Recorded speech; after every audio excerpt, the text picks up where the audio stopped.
Hello, and welcome to week 3 class. Can you believe that we're already approaching the halfway point sooner than later? Seems like yesterday we were in week 1 and now we're almost already in the halfway point. So, as a reminder, I just wanted to take this time again and encourage everyone that if you haven't turned in any work, please make an effort to turn it in ASAP because there's a better chance of you achieving a higher score without the mounting and late penalties that continue to accrue every week as we wait for that work to get turned in. Now let's just go through a recap. Last week we began to utilize Microsoft Word and various exercises, and just as I was stating one of the benefits that we had and becoming familiar with it, it seems like it rings true with one of our assignments that we have coming up this week, which has a requirement for us to use an APA format, right?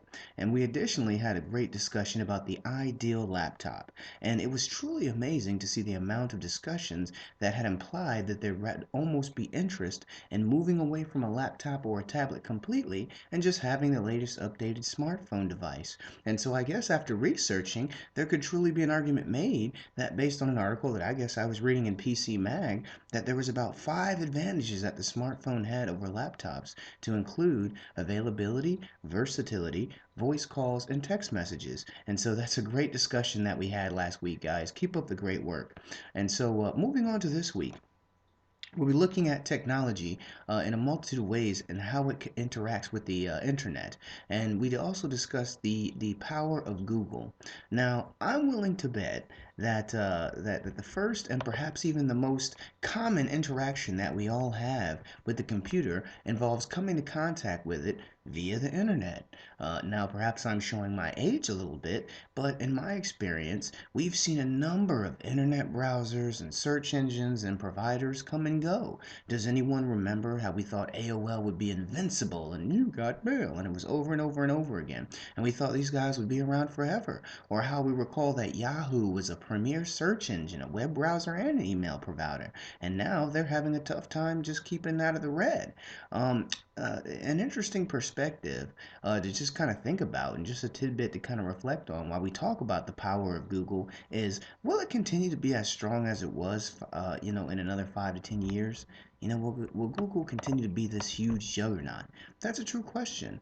Another assignment this week is that APA formatted report on crowd surfing. And I just wanted to give a couple of hints to increase the opportunities of success.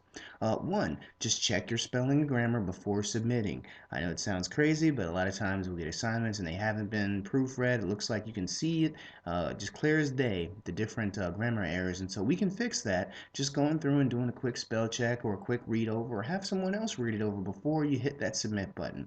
It'll save you some points and it'll help your score. Number two, ensure that you're following all the instructions and meeting all the requirements. So whatever the assignment is asking you for, make sure you go through and you read and you have a response for everything they're asking for. Don't just do maybe part of it or get wrapped up in the first sentence of the requirements, but make sure that we read all the requirements and we meet them all in the response. And finally, have no problem checking that rubric to see how you'll be scored and how I'll be grading each assignment. As always, I've left you some resources. If you need any help with the APA format, I've attached a link to assist you in getting the correct settings on your report. So once again, have a great week, and I look forward to hearing from you guys in the discussion board.